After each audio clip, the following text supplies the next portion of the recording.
Em dic David García, he estat usuari de la Fundació Tres Turons, ara mateix soc activista de Huerta Mérida Activament.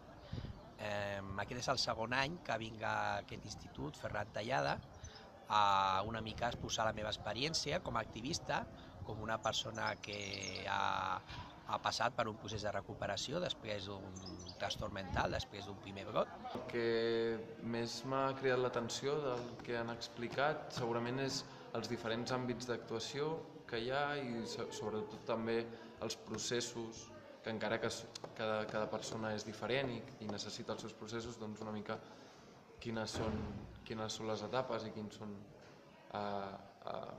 quines són les eines que podem utilitzar nosaltres com a integradors.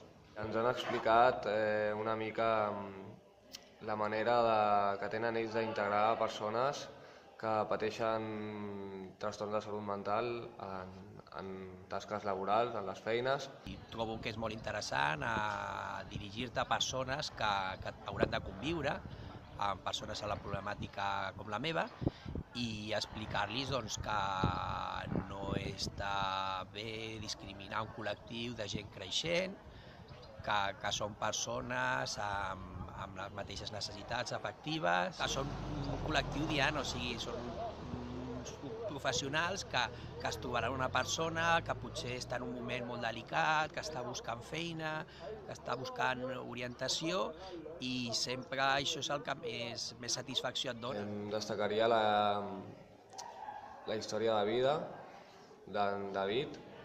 Ens ha explicat que era periodista, que és periodista, i que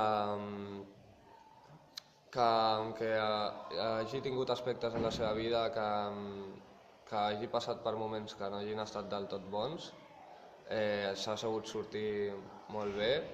Com jo m'he vist amb prejudicis, no? De dir, i realment el com que vingui algú, te'ls trenqui tan ràpid, tan fàcil. He après un munt de coses sobre les medicines, sobre com podem ajudar-los d'una manera sense fer-los les coses per treure més profit de les seves capacitats, de com ells poden resoldre coses que a vegades pensem nosaltres que no seran capaços. Hem patit molta vergonya, molta por, i ara amb iniciatives com aquestes ens serveix per créixer com a persona i donar-nos compte de quins drets tenim.